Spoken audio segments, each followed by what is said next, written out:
Yep. Can you hear me? Is that on? Okay. So this first session aims to provide a frame for discussion for the rest of the day. What is the strategic context for UN peacekeeping? What has led European engagement? What has led to recent UN engagement in peacekeeping? What then is the impact of the shifting ground of geopolitics today? Interesting question given today's visit to Vienna. And how does this all fit into attempts by European Union member states to revamp a European defense? We have great panelists to discuss all of this. To my right, we have Koen Davids, Deputy Special Representative of the Secretary General, United Nations Multi-Dimensional Integrated Stabilization Mission in Mali, MINUSMA. We have Manuel Rahmoui, Head of the Paris Office and Senior Policy Fellow of the European Council on Foreign Relations. Corin Kitzel, UN Coordinator, Foreign and Commonwealth Office, United Kingdom. And Richard Gowan, Senior Policy Fellow, European Council on Foreign Relations. This is not meant to be a ECFR panel, but we're happy to have them here.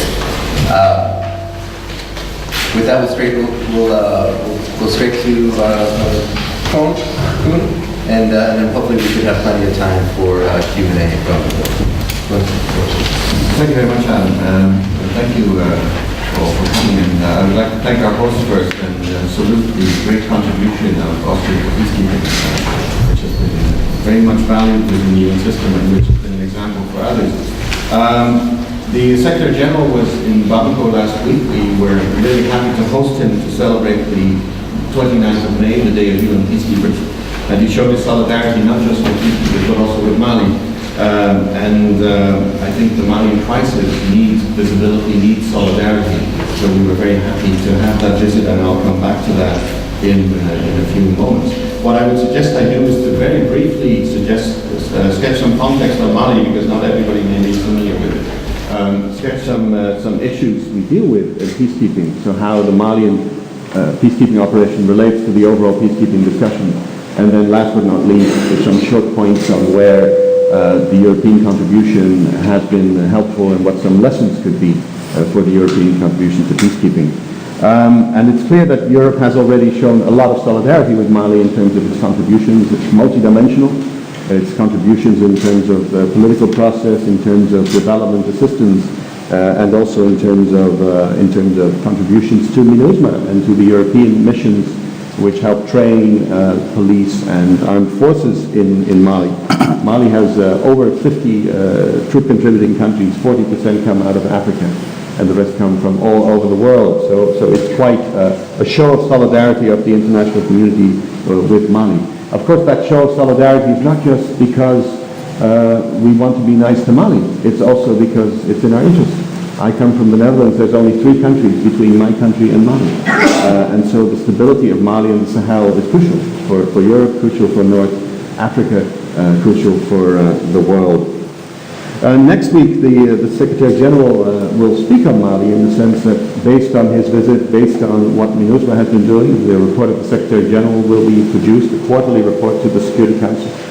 And then, of course, the Council itself will speak when it has to renew the mandate of MINUSMA end of June. And there will be debate in the Security Council on the 14th of June. Now, on the context, Mali is twice the size of France, has about 17 million people, ethnically very diverse. The UN is there with a force of about 11,500 troops, about 1,700 police, a couple of hundred civilians. That seems like a lot, but it's a big country, and it's a country which has all sorts of deficits in terms of governance, in terms of security, especially in the outlying regions. So it's a lot to cover. And that's why also this European contribution is so important, specialized contribution. Adam talked about it. The Malian crisis started with a jihadist separatist takeover of the sparsely populated north. It was basically based on the forced rebellion in the north against neglect of the northern region, a lack of presence by the state. A French intervention followed, an African peacekeeping mission followed by MINUSMA, a peace agreement in 2015, and which was supported by Algeria, and we support its implementation. But elements of crisis continue in the sense that it has taken a long time to bring the peace parties around the table.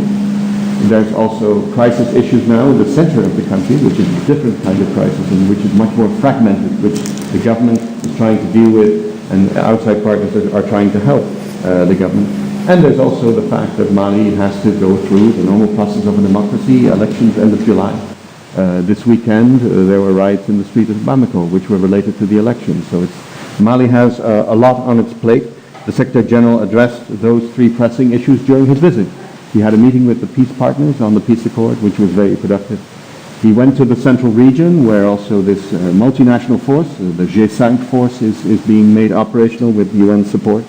And he discussed the elections with the government and with the opposition, very much pressing the need for a peaceful process to take place. Now on the overall peacekeeping challenges, I think as Adam already said, Mali illustrates the point that the blue UN flag does not protect us from attack. We are seen as the precursor of the return of the state, and the return of the state is not in everybody's interest. I think that's the shorthand of it. But I'd like to make a couple of points. First of all, in Mali there is a peace to keep. There is a peace accord. There's a peace accord that actually, with its 4 chapters on security, on political transformation, on justice, on peace dividends, that actually addresses a lot of the concerns that have led to 4 rebellions in the past. The implementation of the peace accord is difficult. You have to build trust. You have to define issues within the peace accord. But I would challenge those who say there's no peace to keep in Mali. The problem is, it's not the only thing going on. In a sense, yes, the majority of the combatants within the conflict of the 2012-2013 conflict are inside that peace agreement, but some are not. And there are other things going on in Mali. Like I said, the situation in the center of the country. The north, which is the basis of the peace accord, has about 10% of Mali's population. The center, where we now have all sorts of tensions going on, has about 30% of Mali's population. So you can see that in spite of the fact that we have a peace accord where now about 50% of its benchmarks are being implemented, we still have other issues to deal with. The second point I'd like to mention is that our political mandate remains key, and that is, yes, we need the troops, yes, we need the region and Mali to build up its security sector to help secure the Malian population. But we also need to keep working on political solutions, on local conflict resolution, on extending the peace process, making the peace camp successful, making the peace camp attractive. We may not be able to lure top terrorists away to the peace camp immediately, but we can prevent mobilization of others by showing that the peace process works. But that brings me to the third point, which is related, and that is MINUSMA does a piece of the peace. There are a lot of other players, and we need to work together.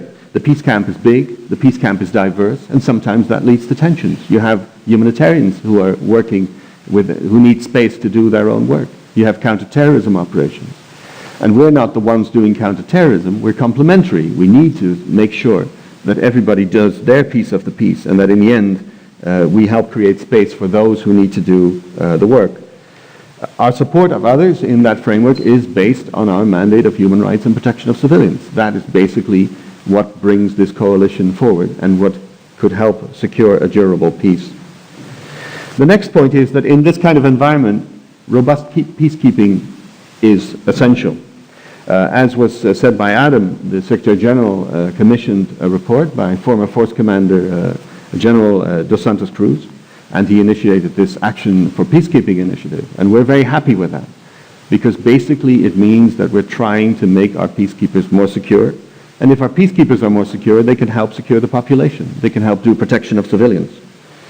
And that report has led to some discussion. It has led to some discussion, is the UN going to war? And I think, as far as we're concerned, the central message of the report is not an ideology. The central message of the report is a necessity. It's the necessity of preventing further deaths. We have 174 deaths in MINUSMA, 101 directly from attacks. We need to save lives. We can save lives. Troops need to come prepared with the right mindset, with the right training, with the right equipment, and they need to deter, not just for their own sake, but also for the sake of civilians. And that's also why we need situational awareness. We need to know more about where we operate and with whom we're dealing. And those are things where civilian-military cooperation is also key. The next point is that the peace needs to be more inclusive. We see that in the armed forces. The armed forces need to be more diverse. That's not just a nice principle, but it's also something you cannot afford to live without. If you're in a diverse country, your armed forces and your security forces need to be able to deal with a diverse population. But also those without guns, youth, women, both half the population in Mali. They need to be involved, and they haven't been. And that is incredibly important to make the peace more durable and to make the peace more attractive. My final point under this heading is that peace in the Sahel is a national issue, but it's also a regional issue. The Libyan crisis has contributed to the problems we now see in Mali, a history of trafficking, terrorism. That's basically also why the Secretary General is so strong in his support of the regional G5 Force initiative, because he feels that's part of the region taking ownership of its own security issue. MINUSMA will not be there forever. We need to transition towards nationally reformed forces, towards regional forces, and taking ownership. And that's where we need to divide the labor among international parties. We need a sign-up sheet basically saying, this is what people do. Richard Gowan, who has written about that recently, that we need more coordination among the peace partners on the security issue. And I could not agree more. My final points are on Europe's contribution. And I think the European contribution has been incredibly relevant for Mali. It's appreciated, it's professional, it's done with respect, it helps with the training effort of armed forces, of police, and Europe was also, the European Union was the first partner to basically discover that we needed to do more in the center and a very multidimensional way, not just security. I think it's also relevant for Europe. As I just said, there is a common interest here, countering trafficking, creating stability for young people, creating hope for the population of Mali, that there's a future actually in their country. I think it's been incredibly relevant for the UN. The EU contribution, the contribution of individual member states has been highly specialized, high quality. It's provided enablers we otherwise wouldn't have. It has addressed capability gaps, and it has led to a better information base of the mission. Some lessons I would draw. First of all, the importance of more than military contributions. One of the reasons why the EU and its member states are so appreciated is because there are political initiatives, there's an envoy, there's work in the political process, because there's a development contribution, and there is this contribution in terms of training and support also for the G5 force, which the EU has strongly supported. The second point is the importance of endurance. Peacekeeping operations, unfortunately, don't stay just for 1 or 2 years. They stay a little longer. So if individual countries cannot provide forces for a long time, it's very important that a group of countries gets together and does some sort of rotation and make sure there's continuity, and that would be incredibly helpful if platforms such as the EU, but also NATO, could be used for that. The third point is that there's now so much experience of Europe coming back to the UN that the culture shock that brings can be prevented. I sometimes wonder for some troop contributors whether the culture shock with coming to the UN is bigger than the culture shock of coming to Mali. And I think sharing some of these experiences can really help, and helping each other in the preparation of contingents can really help to make the transition smoother. The penultimate point is basically the importance of cross-fertilization. We are one mission. We are a civilian military mission. We are a mission with many contingents, but they all work under the blue helmet. They all work under the UN flag. Can we do more to bring contingents together? Can we go on joint patrols?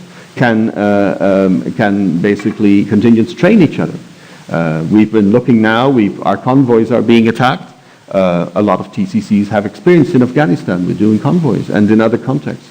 So there needs to be more of a view that basically all these troops are in the same boat. It may be a boat in the desert, but let's show that we are together. I think that would be really important.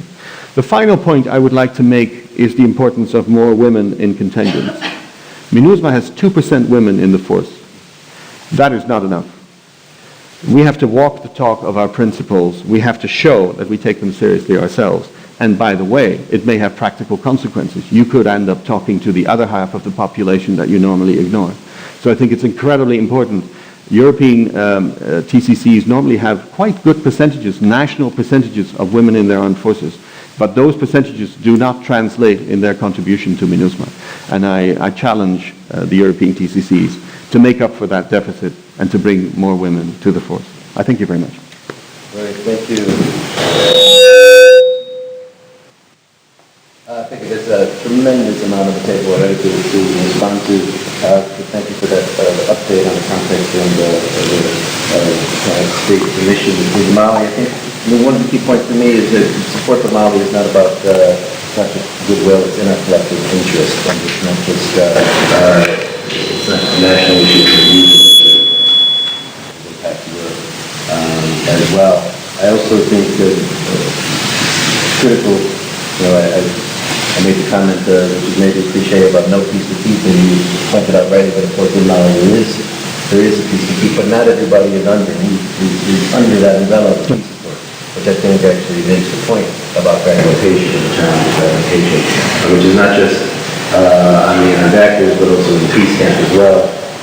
We can even say challenges of diverse actors even within their mission. You raise the issue of the challenge of bringing the appreciate it. Lots more in there. Thank you so much.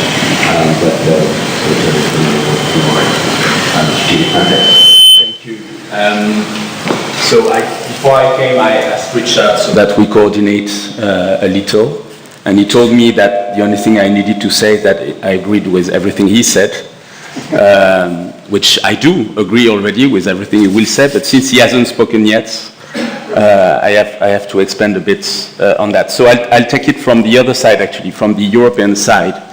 And I think there are plenty of geopolitical shifts that should explain a renewed European interest for defense and security issues.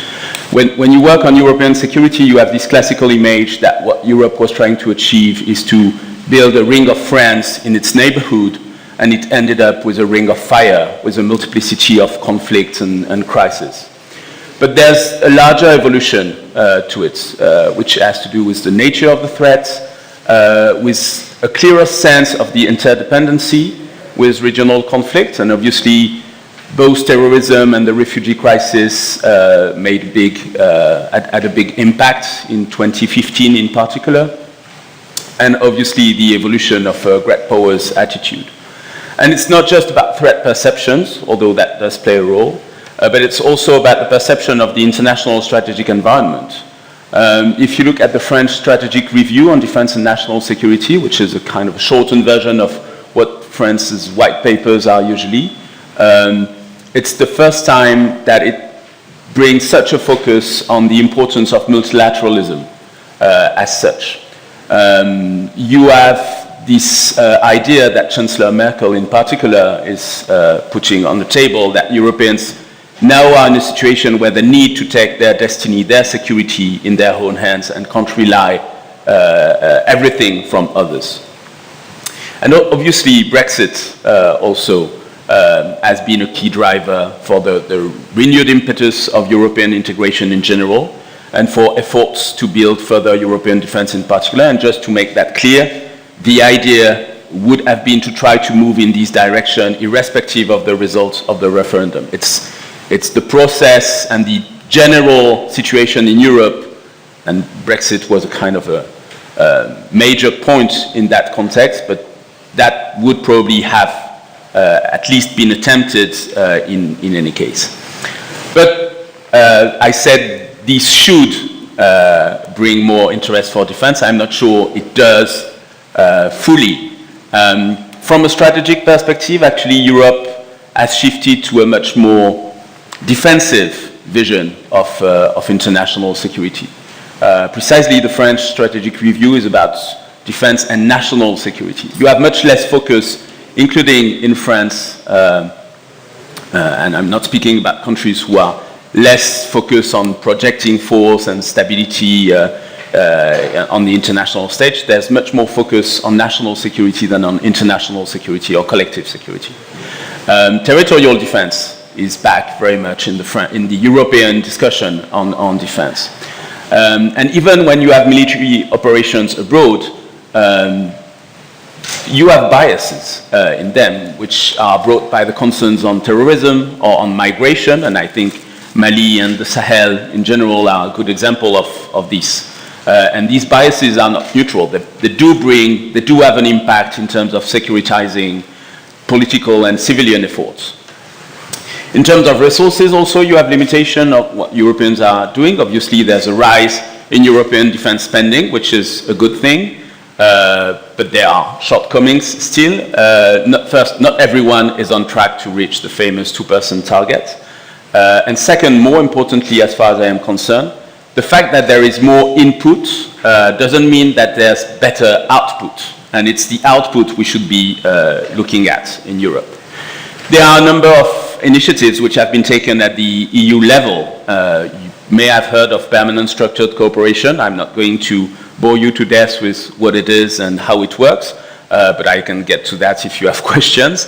But there's a broader effort than just permanent structured cooperation, PESCO. There are quite some important things, like the fact that the European Commission is now willing to play an active role on defense issues and put money on the table. But all these efforts mainly focus on capabilities, which is good, but it's only part of the issues. And the decision that the underlying driver of the decisions that were taken on these issues was to favor inclusiveness within the EU of a military ambition to face, as the treaty was saying about permanent structured cooperation, the most demanding situations. On the operational side, ideas to move further are more controversial. You may have heard that France is pushing for what Macron called the European Intervention Initiative. That is still in the pipe and discussed, and it's not as easy to move on that than it was, and it wasn't, on capabilities.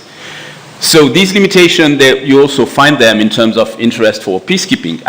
I've read very good, excellent articles from people in the room on the so-called European return to peacekeeping, so I'm not going to expand on that. I agree with the idea that the return is mostly limited, that it takes the shape of niche contributions, which is still useful, but that's more or less everything that there is in it. I think it's very striking to see that, for instance, there is no particular appetite by Europeans to contribute to possible peacekeeping operation if ever there was to be one in Ukraine or in Syria, and I'm sure Richard will speak about Ukraine. This so-called renewed European interest has been mostly centered on one key operation, MINUSMA, just as the renewed European interest, which was very much hyped in 2006, ended up mostly limited to UNIFIL at the time. And there are a number of reasons for how it happened and how it went that way, which is coincidence with the fact that some capabilities, some forces were set free by the evolution of the operation in Afghanistan, that you have a gravity effect. You're joining others for a number of reasons, including finding it easier or more comfortable to be with your European partners than with other interlocutors. The fact that you have some sort of reassuring presence with France's Balkans assets, etc., etc. But more deeply than that, I still see when I discuss these issues in the key European countries that you have the consequences of the 1990s failures still very much there. The number of European military which have been in peacekeeping operations since then, and I've seen that things have changed, that UN peacekeeping has changed, the number of these military is not high enough yet to reverse that kind of overall general impression that you find still prevalent in a lot of European military institutions. There's still big weight of very diverse strategic cultures. It's not just risk aversion and caveats. It's also the fact that you are not so much at ease with non-NATO military environment, and that's the UN environment as such, and also the fact that you are working with non-NATO troop contributing countries. And there is still obviously interest for UN peacekeeping operation as exit strategies for European involvement, which has some upside, such as the impetus in terms of European effort for training and equipment of third country forces, but that's still a very strong bias on how Europeans see peacekeeping. So I don't think that the context is there for a massive European investment in peacekeeping operation, but still there is room for progress, and there are reasons why we should continue to move ahead. One is the notion of solidarity. I think something started, it's not fully happened yet, but something started when, after the November terrorist attacks in Paris, November 2015, the French went to Brussels and called for military solidarity through the one article of the treaty, Article 42.7.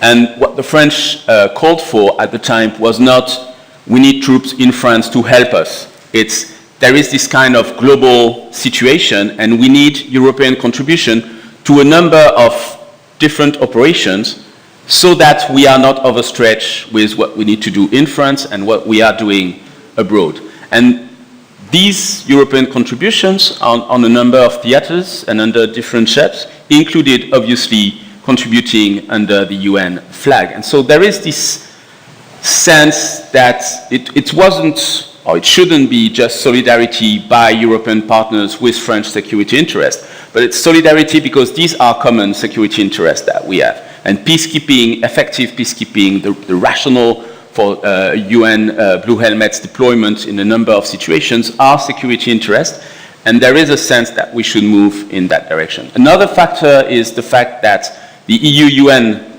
cooperation has moved, as such, has moved ahead a lot, including on the operational side. And I think, again, I'm very French with this focus on operation. I think this is very important that you have this kind of European operational cooperation with bridging operations or parallel missions.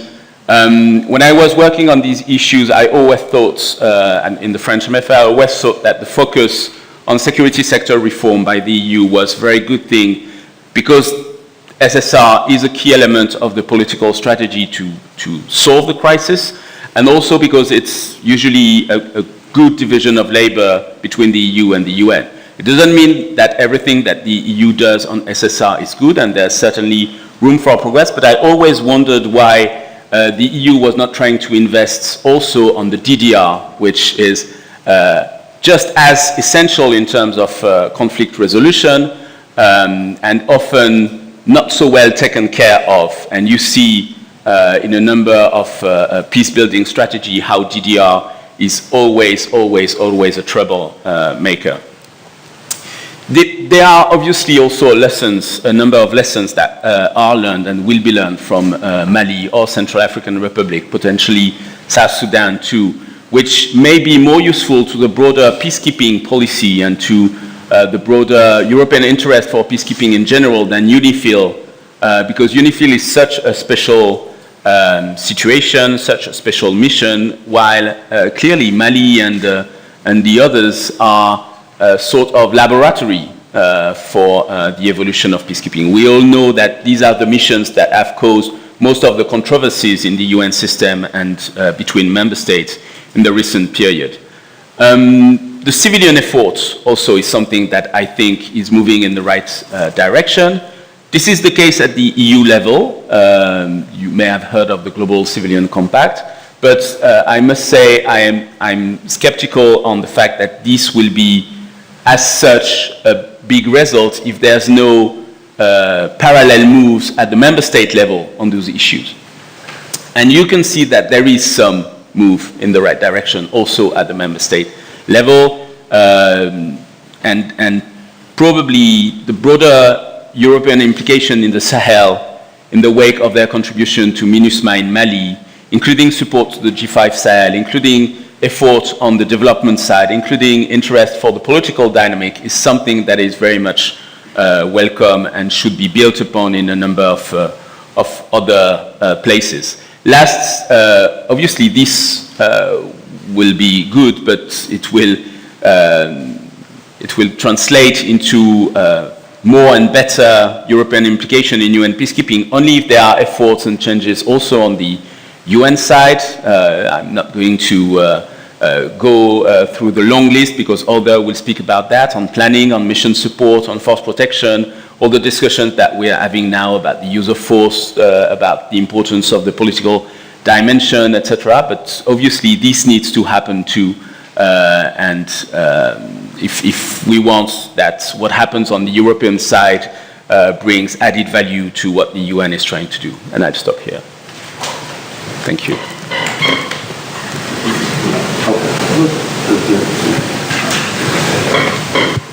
Great. Is that, yeah? Okay. Great, Manuel. Thank you so much for your comments from the European side, as you say, and why maybe the geopolitical shifts should lead to more interest in multilateral engagement, but it's not necessarily the case, that the context is not favorable for a massive investment in re-engagement, but that progress is possible, and something is happening, and in part lessons that we're learning from Mali and CAR lead to that. So thank you for at least some hope there. With that, we'll turn over to Corin. Thank you. Good morning, everybody. So I'm going to try and be a little bit controversial this morning. Starting just on the point about providing an honest assessment of the strategic context for UN peacekeeping for European member states. I mean, of course, it's all about world peace, we know that. As Manuel has already said, there's a wider context there in our near neighbourhood around terrorism and migration. Although I think it's interesting that, similar to the French, and it's clear that great minds think alike between London and Paris, that when we had our strategic defence and security review in 2015, we came to some similar conclusions about the need to lean into UN peacekeeping. One of the things that happened in London after that was that we created a UN peacekeeping joint unit, which brings together staff from our Foreign Ministry, our Ministry of Defence, and the Department for International Development, who now work in one team based in the Foreign Office in London. So we have a much more joined up approach to the different strands of UN peacekeeping. A couple of other things that were relevant to us in terms of, pure self-interest, and this is relevant to other European countries. Obviously, post-Afghanistan, post-Iraq, UN peacekeeping provides an opportunity to actually go out and do some active operations in hostile environments that we wouldn't necessarily easily have that opportunity to exercise our military capabilities in that way. And once we look beyond the immediate threats of terrorism and migration, we're also thinking in terms of some longer term issues around prosperity. And of course, this is about global economic development and trade and so on. But there are also some really specific things, like if you're looking at the Democratic Republic of Congo, where they have almost all of those minerals that go into our mobile phones. There's some really kind of important little strategic things in there. But on the sort of strategic picture, I wanted to talk a bit about some of the wider threats to the liberal rules-based international system. And I think pretty much every meeting I go to these days with anyone who's outside of the P5, people always ask me about the breakdown in P5 relations in the Security Council. I think it's true that there have been tensions. Obviously, we're not going to deny that, and some things are really difficult. But actually, most of the Security Council's business continues. Most things are still agreed. So business gets done. And we shouldn't lose sight of the fact that the Council has actually always disagreed on war and peace issues. It depends on the issue, and it's kind of gone, it's varied over time. But some of this isn't actually brand new. I think there are some elephants in the room that are worth addressing. We're all aware of, to say the least, the US being more sceptical about multilateralism. I think from a European perspective, there's clearly an element in the sort of narrative around America first, which is the need for greater burden sharing by other UN member states, and clearly our US colleagues are looking to the European member states to pick up more of the burden. We could also talk about an obstructionist Russia, but I don't think we should actually overplay that, because Russia doesn't want to destroy the rules-based international system. Russia's one of the countries that was, part of that founding group. They value their P5 position. And as I say, that despite the difficulties on some portfolios, most Security Council business does still get done. I think actually the more interesting question is about the emergence of China, and that's, to me, more strategic, because I don't think it's temporary. So we can all envisage that the current US opinions on the rules-based international system and multilateralism may well swing back in the other direction under a different US administration. But I think the Chinese are on a very long-term trajectory, because that's the way they think, that's the way that they plan. But I think it's worth noting that that's a threat to the liberal rules-based international system rather than a threat to multilateralism per se.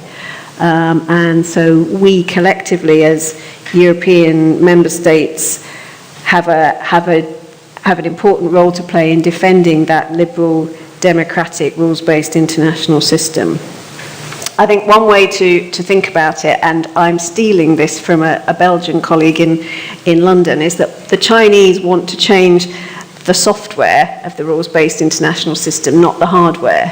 So this is about kind of changing the direction. And of course, it's also part of a wider debate that we're all used to in the Security Council about sort of intervention versus sovereignty. And again, that's not new, but I think there's a long-term trend to be aware of. On some of the specific challenges to contemporary peacekeeping, I'm going to mention 4 things. First is on resources, and that's financial and human and equipment. Now, we have a sometimes tense discussion, I guess, amongst European partners about whether cutting peacekeeping budgets damages peacekeeping or not. I think my starting point would be that if we're really, really honest, UN peacekeeping is massively inefficient. We know that. We know that the UN's management systems and processes and all sorts of things are sort of being dragged kicking and screaming into the 21st century. And frankly, I think that we see across the UN system, not just in peacekeeping, that unless you have that kind of threat around cutting budgets, it's very, very difficult to shift anything and to modernise anything. On the human resources side, I'm sure there'll be lots of discussion today about the questions of forced generation and so on. So I just wanted to comment on a couple of other things. We've already heard the point about gender. From a UK perspective, for us, this isn't about tokenism, it's about genuinely better outcomes on the ground. And we believe that more women in peacekeeping leads to better outcomes, and that's the important thing. Perhaps more controversially, I thought I would mention leadership. And I think in some peacekeeping operations, member states confuse seniority with leadership. And we see examples where senior leaders in the UN system think that their seniority in itself means that they don't need to do any further training. But actually, we see that there are plenty of leaders who don't have the combination of political and managerial skills that are needed to reform peacekeeping and modernise peacekeeping. I know that's quite controversial, but I'm just, as I said, I'm trying to throw out some controversial thoughts here.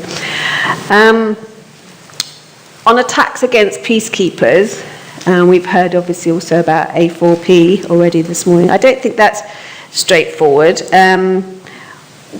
There are examples where the UN is essentially deliberately putting itself in harm's way. In many cases, that could actually be a sign that peacekeepers are doing their jobs properly. If they're not putting themselves in harm's way, sometimes, then maybe they're not doing their job properly. There's also, of course, just times when the UN sort of ends up in the wrong place at the wrong time. But what's interesting there is whether the troops have the capabilities to deal with those scenarios, and arguably if they're well trained, well equipped and well prepared, then they should be able to deal with those scenarios. And then of course we get into the question around the UN operating in places where it's seen as being part of the enemy, whatever the enemy is. And I mean, Mali, Somalia, those are examples where the UN's associated with parallel forces engaged in war fighting. So I'm talking about AMISOM, about the G5 Sahel, about the FARDC in DRC. And as we've already heard, a lot of this is a good argument for increased intelligence capability. As we know from our negotiations in New York, that word intelligence in a UN context is absolutely loaded. And we have sort of twisted it around to talk about things like situational awareness, but essentially we mean the same thing. Then I just wanted to touch on the third area of performance in general. I think over recent years we've heard a lot about sexual exploitation and abuse, of course. Now obviously this is an area where European TCCs and PCCs have a really big role to play in terms of role modelling the right kinds of behaviour. Beyond that in performance, for us, a lot of that is actually about really, really basic soldiering. I think that a lot of the failures in UN peacekeeping, not by European troops, I should hasten to add, are around failures in really basic soldiering. So there's a big piece here around the need for training. And some of those failures are responsible for some of the failures in force protection, which is, and we end up with missions where a huge amount of the resource is spent on the mission protecting itself, but without the right kind of capabilities and training, even that's not particularly effective. And then lastly, I'm not going to go into any detail on this because I'm conscious of the time, but there's a whole sort of broad basket of issues around the links between peacekeeping and humanitarian work, development, human rights, and so on, and how that complicates the delivery of mandates. And the need for us in the Security Council to think really carefully about how much we overload mandates. And I know that even for us collectively as European member states, we think about kind of piling more and more and more onto mandates. But that's not necessarily deliverable. So is there an argument for kind of stripping things back a bit? And then my final comment, just because apart from the question of the P5, the other thing that always gets mentioned in every meeting I go to anywhere now is Brexit. I'm just going to compliment the organisers of this conference on the title of the conference being about European contributions to peacekeeping rather than just about EU contributions to peacekeeping. And I'm just going to leave that there. Thank you.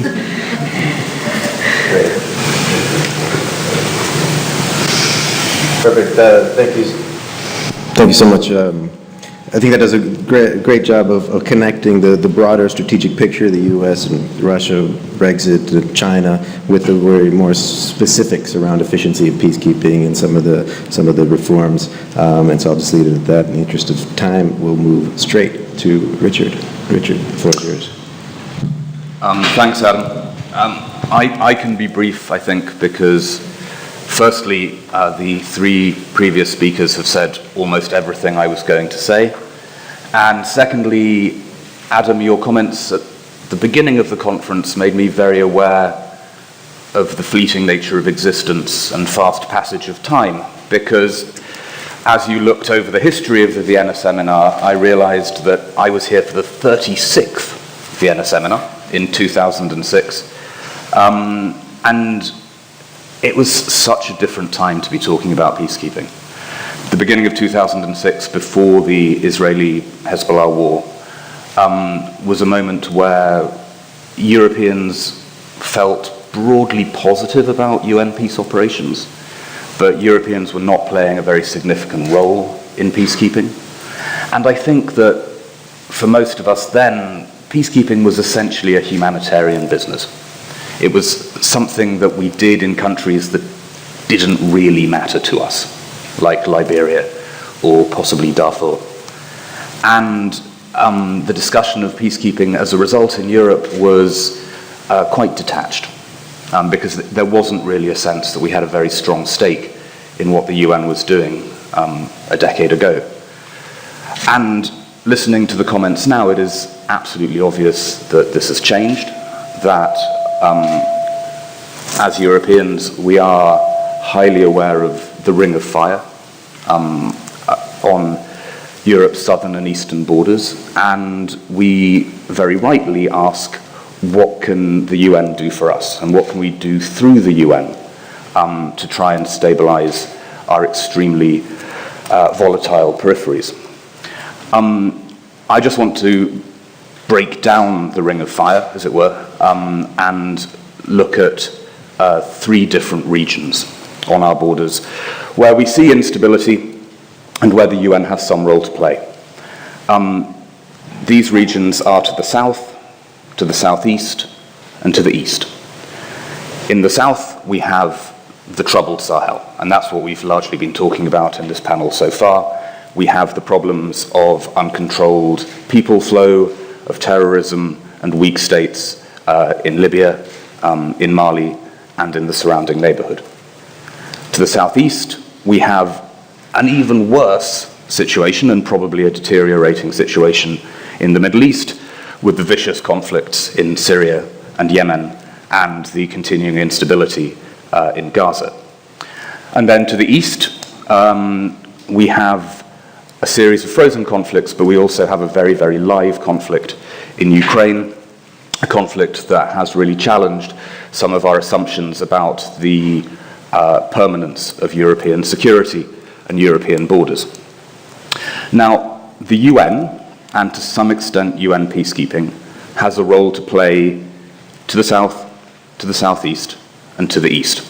I'm not going to say very much more about what the UN is doing in the south, because we've covered that very intensively so far. My guess is that Europe and its African friends will continue to take a sticking plaster approach to security in the Sahel. We will continue to respond to new problems in that region by creating ad hoc missions, sometimes UN missions, more often regional operations with UN support, to try and keep problems like the rise of Boko Haram under control. I completely agree with Cohen that our goal should be to get some sort of strategic framework for the different missions in the region to increase coherence and to increase the efficiency of those operations. But we don't need to say very much more about the South, because we've covered it well. In the Southeast, or the Middle East, we face 2 specific challenges concerning the UN. The first is what we do with the existing UN missions, UNSO, UNDOF, and UNIFIL, and what their role will be in a highly volatile region going forward. And then there is the question of what we might be able to do through the UN in countries where we do not currently have missions, such as Syria or Yemen, in the best case scenario that they gradually stumble towards peace. Looking at the existing missions, it's clear that in the last few years, UNSO, UNDOF, and UNIFIL have had to go through a significant period of adaptation and improvisation. UNSO having to spin off military observers, for example, for Syria in 2012, UNDOF going through probably the worst period of its entire existence, facing terrorist attacks on the Golan Heights, having troops kidnapped, having Irish forces go into action to protect those troops. I think perhaps we have been lucky so far that UNIFIL has not faced a similar level of challenge to UNDOF. My guess is that going forward, all these missions are going to continue to face violent challenges and political instability. The current situation in the Middle East ends in one of two ways. There will either be a full-scale war between Israel and Iran, or there will be a very, very tenuous and fragile peace between Israel and Iran.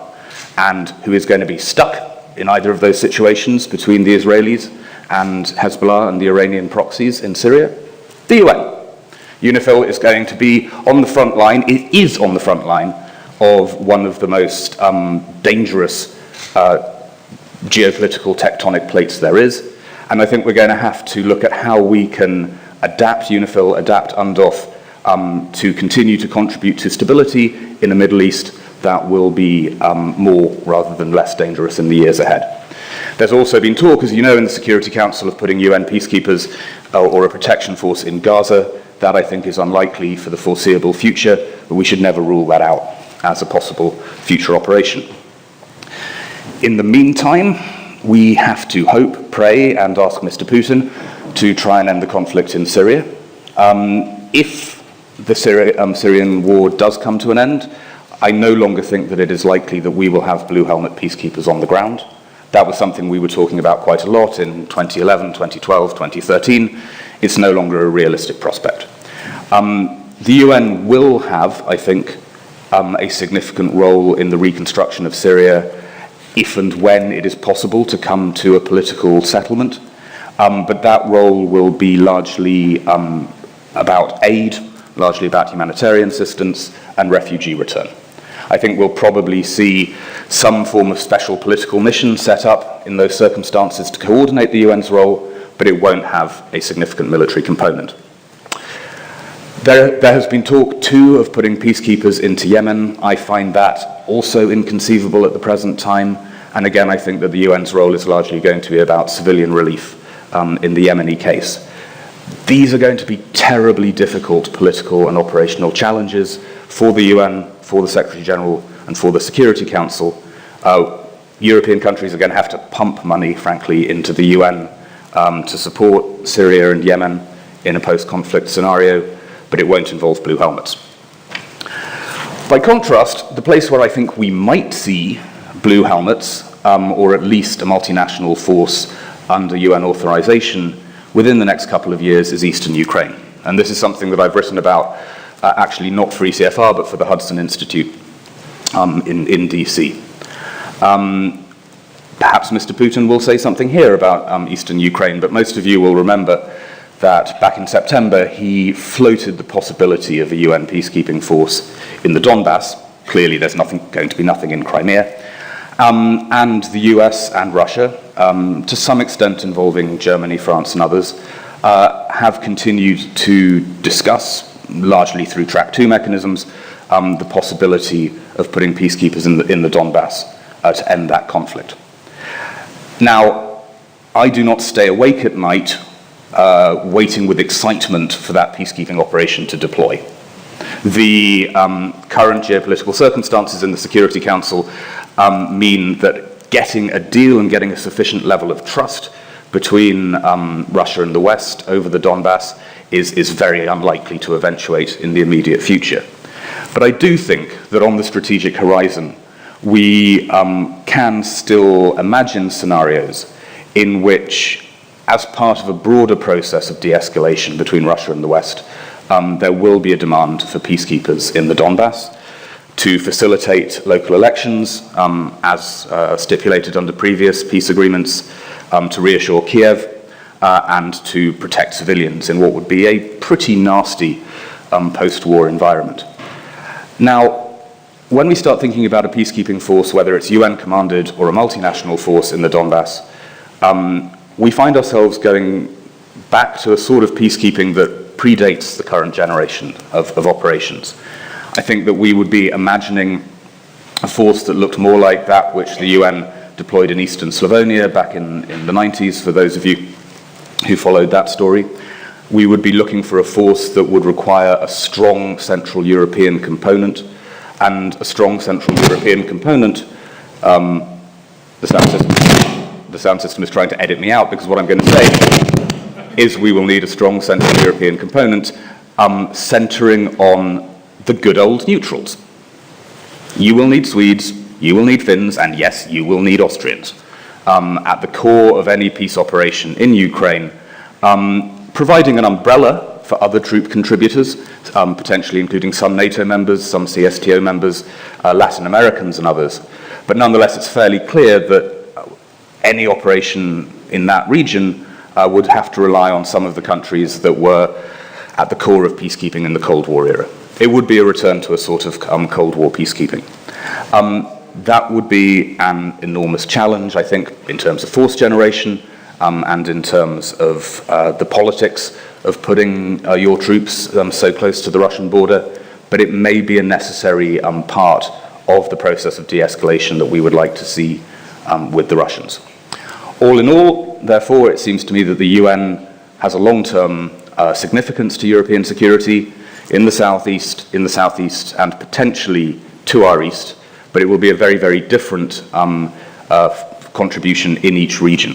For now, the goal, the focus is to the south and Mali, but give us a few years, or maybe if we come back for the 60th, or perhaps hopefully the 50th Vienna seminar, we'll be talking about a very different form of UN engagement and European role in UN peacekeeping, not so far away from here. Great, thank you, Richard. You know, it's this is being recorded, so it's dangerous to give predictions because we can hold you to them. It's better to be interesting than to be right. No, well, thank you for that really insightful breakdown of the three regions and potentials for UN contributions. It's interesting to me the kind of peacekeeping that you would foresee in eastern Ukraine. When we actually brainstormed with the Defense Ministry about this year's Vienna seminar, we talked about the need to get back to basics, and it seems that is in part what you're describing there. We have about 30 minutes for a Q&A, so if anybody has questions, comments for this insightful panel, the floor is open.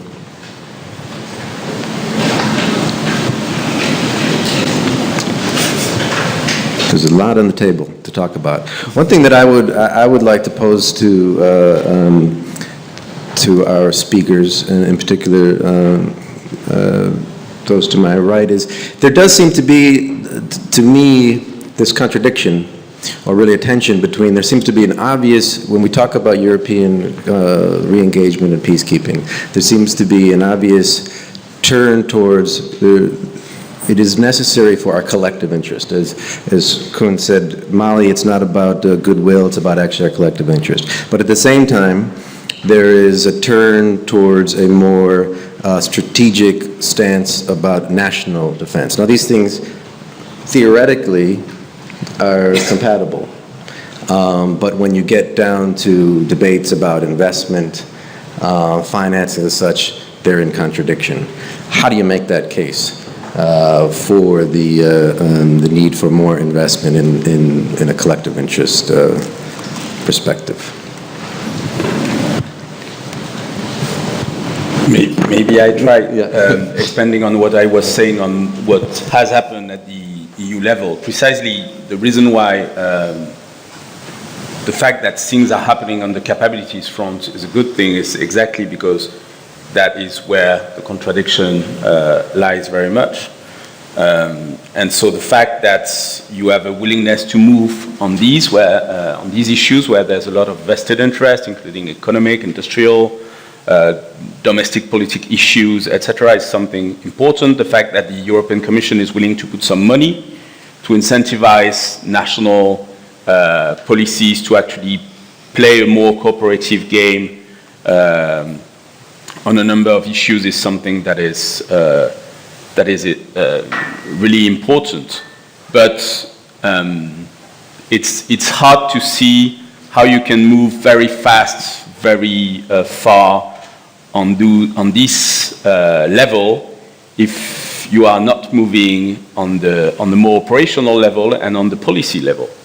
And that's why I mentioned this issue of solidarity that I think is maybe not explicit enough and would need to be discussed. But for instance, one of the reasons why the French European Intervention Initiative is controversial is precisely because there's a lot of suspicion that the French are doing it again, that they are pushing their national interest or their national vision they are trying to impose that onto European defense, and they are doing it with the usual partners. And the fact that it's happening outside of the EU framework, the fact that there's a willingness to have the UK on board because it's about Europeans and not about the EU just, is very much seen as a kind of usual French way to do things. And that is why it's interesting that among the 10 member states that should be part of this European Intervention Initiative, which is still to be formalized, hopefully end of this month, it's important that you see that the French are making a big deal that Estonia is meant to be part of it, and the Estonians are making a big deal out of it too. And part of the underlying basis for that is precisely that Estonia is willing to contribute, even if it's limited contribution in terms of number, to what is happening in the Sahel, and the French are contributing to what NATO is doing through Eastern Forward Presence. And there is a level of something that is maybe still very transactional in terms of quid pro quo. We have interests in the East and in the South, or on territorial defense and on stability projection, but we find a way to compromise and to do both, because we know that our interests at the end are complementary, or should be complementary, rather than opposed. And so the way that these things are happening, I feel are steps in the right direction that wasn't there in previous instances where there was this effort to move forward on European defense, I would say. If I just can add, from a more operational sense, you've got this overall cooperation which has been gaining momentum between the UN and the EU, the UN and the AU. So you've got all these platforms, and now basically you have a multiplier. Yes, you have your national defense concerns, but also national defense relies in the end on partnerships. You have to have partnerships in this world.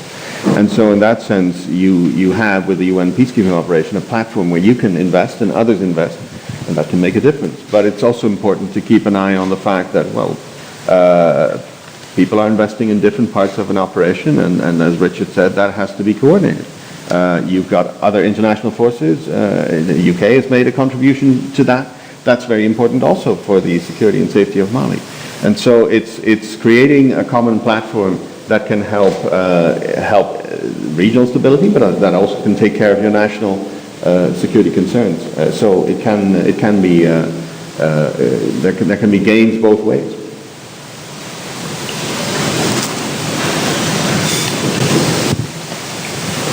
Any further questions from the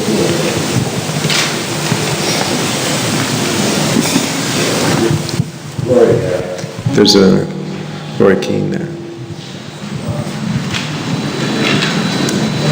Thank you very much, Rory Keane from the United Nations, based in Brussels, working on the partnership between UN Peacekeeping and European Union and NATO.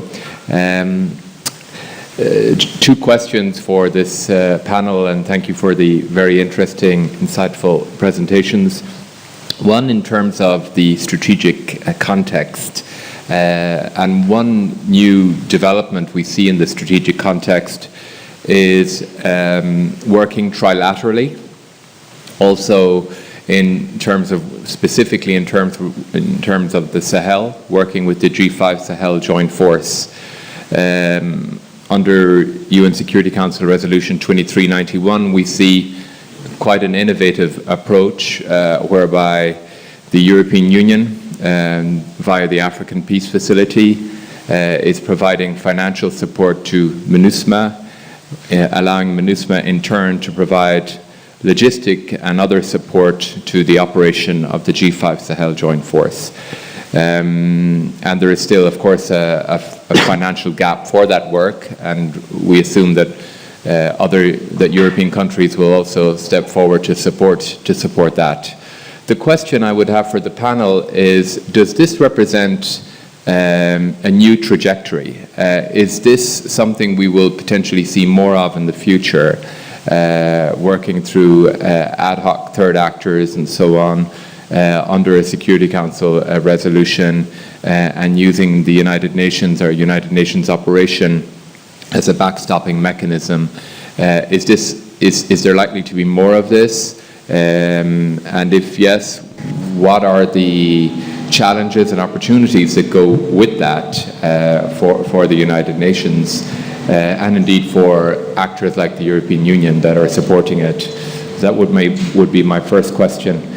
My second question relates to the point on capabilities, and it's really on whether the European Union and European Union member states can be encouraged as they roll out the European Defence Fund, as they roll out the work on capabilities, to also take into consideration the UN capability needs, so that we have an interoperability when we're thinking about what are the capability shortfalls. Because right now, if we look at a lot of the discussion in terms of the European Defence Fund and capabilities, a lot of it is very, very high tech in terms of air-to-air refueling and so on and so forth. But is there a way also to ensure that we take in UN capability needs into that discussion as it's rolled out? Also, of course, in terms of cooperation also with the PCRS, etc. Thanks very much.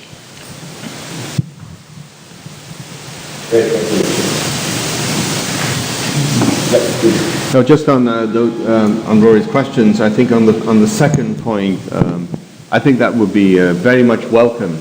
That basically focusing on the UN's capacity need, and there I'd like to point to the fact that within the follow-up of the Santos Cruz report which we addressed, that we are looking at mobile training teams, which basically do in-theater training of troops that are contributed to MINUSMA. We also have we already have two American mentoring teams that are helping with on that front. I would say, however, that nothing can replace pre-deployment training, and that basically the coalition of those who are involved in this, and there's a lot of training already going on by the EU, ACOTA training, etc., to bring more coherence into that system so that troops come to the theater prepared is incredibly important. But I do think this would be a very important contribution to making that work. We already are doing a lot of counter-IED and other training with UNMAS and other partners, and to make this part of it would put it on a different scale. On the first question, we feel we very much welcome the cooperation with the EU on supporting the G5 force. You're asking, could this be an example for other cases? My answer would be yes, if it's a success. So we have to continue to make it a success. And that's why we need those financial contributions. The Secretary General has written to the Council on this. It's very important that the region take ownership. It's very important also as an example that we managed to have a human rights framework be part of it, which is embraced by the G5 countries, embraced by the force. Incredibly important, because basically this is about difficult operations, and if we can make those operations be successful, it has to be basically protection of civilian focus and human rights focus has to be part of that. Thank you. Thanks. I think on the second question about the capabilities, certainly the answer in London would be yes, and it's an increasing part of the Ministry of Defence planning processes in London to think about how how we can use the capabilities that we have, which frankly we're thinking, of course, in terms of fairly niche capabilities to support the UN. And that's quite a complicated process because we do have limited resources available. And so what you deploy to where to do what and how you move those resources around the globe is a really complicated process. But the UN now features much more largely in that than it did a few years ago, and partly that is a result of the establishment of the joint unit that I mentioned when I spoke before, in terms of sort of pulling together the defence aspects with the kind of foreign policy and wider aspects. On the question about G5 Sahel, and I think there's a slightly unfortunate sense in using the term ad hoc to describe these sorts of things, because that maybe gives a sense that they're unplanned or unstrategic or just sort of, oh, it's ad hoc, we just threw it together.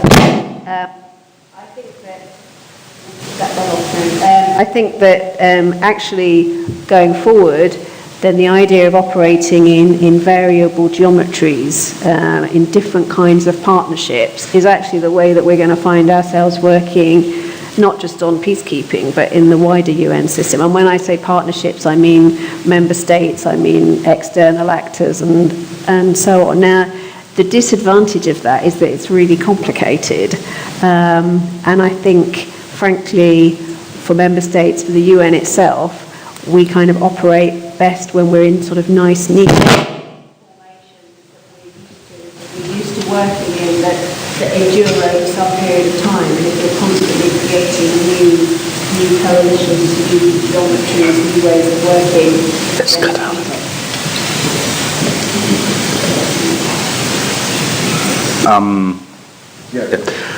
Yeah, I mean, I think, Rory, what we're seeing in the Sahel is actually, in a sense, a sequel and a repeat of what we saw in Somalia 6 or 7 years ago, where no one wanted to run a straightforward blue helmet operation, and so we ended up stacking AU on UN, 2 different UN missions, the EU boats off the coast, Western special forces popping around killing people.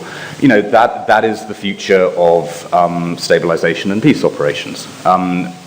There are only going to be a few cases, I think, where you have the UN go in as a single big conglomerate. From now on, everything is going, I think, to be based on plug-and-play arrangements with different organizations bringing their comparative advantages to the table.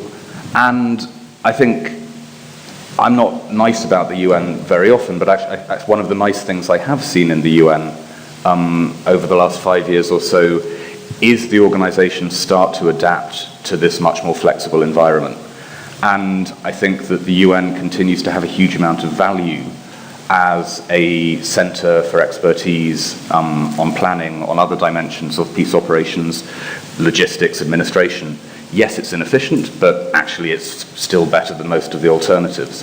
And I think that we see our colleagues at the UN taking advantage of that, and I hope that we're moving towards a more flexible UN that is able to work in lots of different combinations in lots of different places. Even in Ukraine, if we had a UN peacekeeping force in Ukraine, it would be alongside the OSCE, the EU and NATO are already in Ukraine. The future is messy, and we should be okay with that. Maybe two quick words.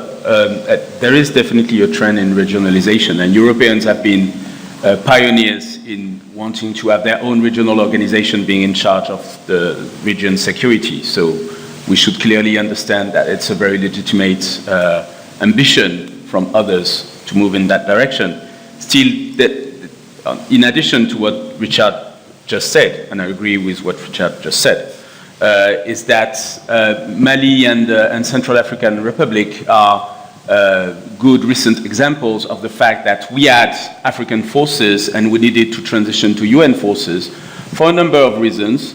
On top of what Richard just mentioned, the fact that the African missions were military forces, and we needed the kind of political operation with a military component and with a police component that the UN can provide, and that the African security architecture, the sub-regional organizations and the regional organizations were not able to provide. So that's an important point that we need to still keep in mind. On the capability needs, I'm with you, but I don't see that happening so much, if only because the reason why we have PESCO and we have EDF is precisely to work on those kind of higher tech issues for a number of good operational and bad purely economic or industrial reasons. But the nice thing is that this shouldn't be all of the story. There is cooperation outside of the EDF. There is cooperation outside of PESCO. People who don't like PESCO think it's not ambitious enough, say that most of the projects under PESCO could have taken place without PESCO, and that's not totally untrue. And so you don't need to have EDF or PESCO to do the kind of taking on board the UN needs in terms of capabilities and get Europeans moving on that. On the contrary, you can probably do it on the side and still be more effective than we are for the moment. Or that, at least that's how I would see it.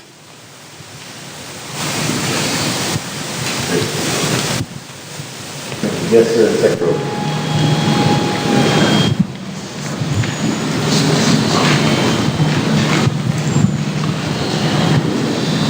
Thank you.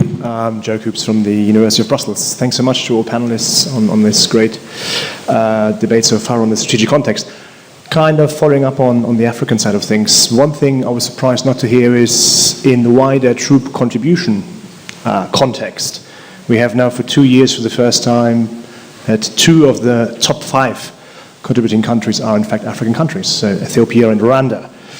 How does that change the nature of peacekeeping, or will change the nature of peacekeeping in the future? Will it matter for the discussions that come from the TCC side? And how will the Europeans respond to it? Will there be a proactive approach, essentially, in engaging more the kind of, in inverted commas, for search for a better word, the African dimension, essentially, in the regular contributions and the debates that are going to ensue? Thanks. Thank you. That question, but actually, if there's one more question, and then we can come back to the panel for responses and final words. Oliver. It's not so much a question, just a very, very brief comment, which I can't resist making, which is that inefficient doesn't mean expensive. It's really a response to some of Corinne's comments, but also Richard's comments.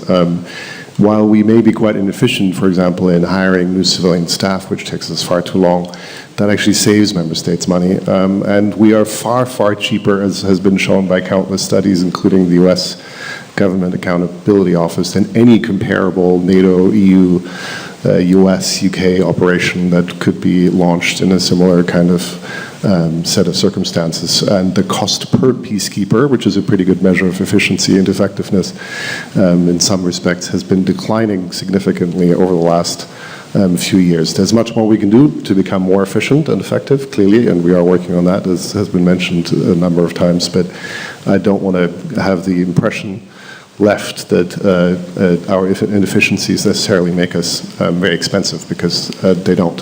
Thanks. Yes, sure. Right. Thanks, Amanda.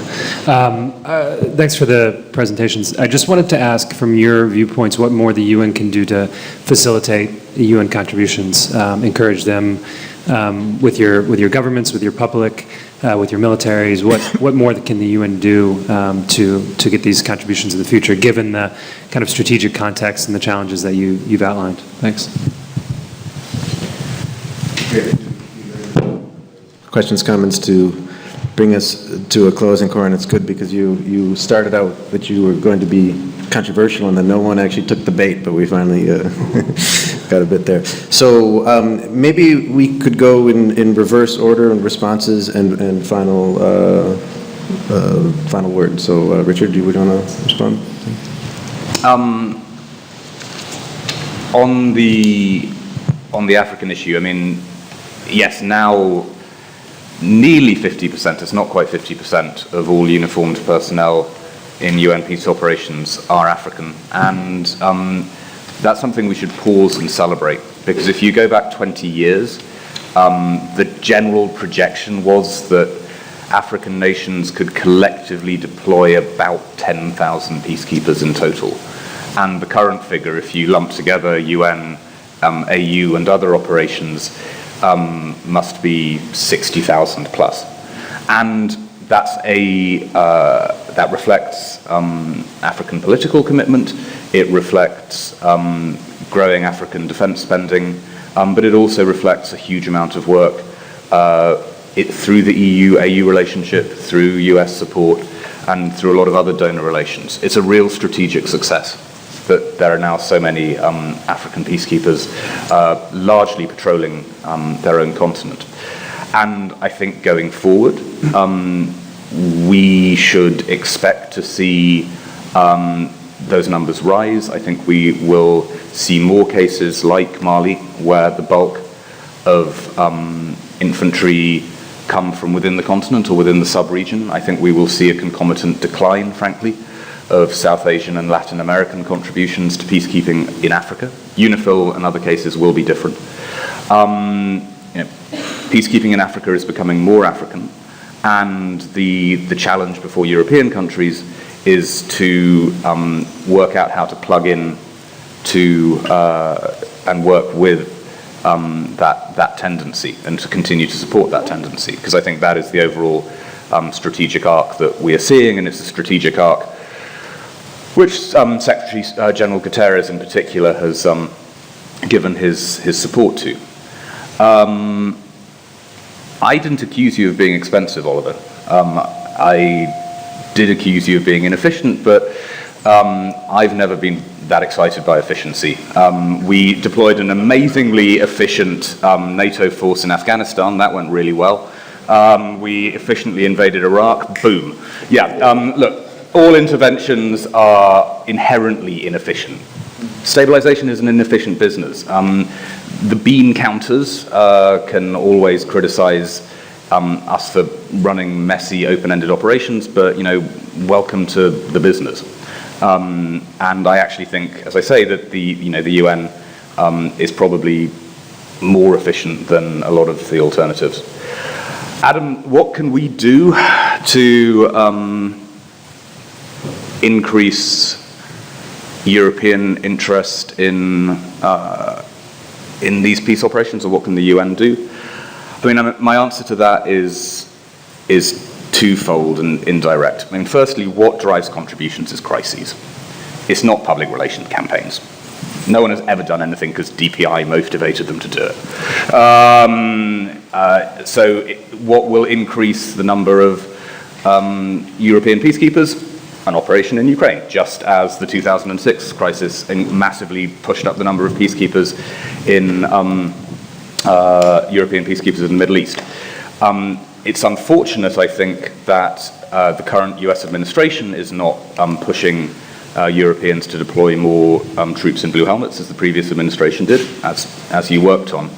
I hope that European countries and like-minded countries like Canada will try and keep alive the fourth generation process which the Obama administration started. The last note is, I think there's a much more general problem of European isolationism that is not solely focused on peacekeeping at all. We're seeing publics turning against migrants, we're seeing publics turning against development aid, and that general drift is something that all politicians have to fight, because if there is an overall decline in cosmopolitanism in Europe, which there is, that will have a knock-on effect to all aspects of the UN's work. Is it working now? No, I'm not sure. Thank you. So, on the question about the increasing contributions from African countries, I think two key things that it changes. One is the issue around caveats from TCCs, and we have generally seen, and I'm talking in very general terms here, that some of the African TCCs are much more prepared to engage in more kinetic peacekeeping, And some of the more traditional TCCs, particularly those from South Asia, have tended to be much more cautious in their approach and much more risk averse. So I think that's a shift. I think it will also, in time, have an impact on the voice of the A3, 3 African member states in the Security Council, because obviously they feel more invested in what's going on and they feel that they should have a bigger say. So that's important. On Oliver's comment, of course, you know I'm a huge fan of UN peacekeeping, and I just want it to be better. And of course, it's one of those things when there are sort of spectacular examples of inefficiencies, even when they're tiny, they just make me kind of sigh, because it really doesn't help us when we're trying to bring people on board with UN peacekeeping. In terms of what the UN can do to facilitate contributions, I guess two practical things. One of the things that's worked so far has been the series of conferences with pledging, and the idea of a sort of pay-to-play element to those conferences, that member states have to stump up some kind of pledge in order to be invited, in order to be included. And my second practical point would be about smart pledging, which is where TCCs get together and provide combined pledges. And our example of that is our Level 2 field hospital in South Sudan, where we are passing that on to the Vietnamese. And the UK is providing the equipment, the Vietnamese are taking over the hospital, the Australians are providing the airlift to get the stuff from Vietnam to South Sudan. So a kind of joint effort where you bring together different capabilities from different TCCs. On cooperating with African TCCs, last time I discussed this with people at the French MOD, they did mention that clearly, and I don't think that the French are so at ease with the countries who are there, and so they want to see more and others. And they work a lot with Senegal, and they try to push for Côte d'Ivoire to play in that league. And they also do it out of a sense that it's a good way to help build and fund the military in these countries to get those troops, African troops, in UN peacekeeping operation.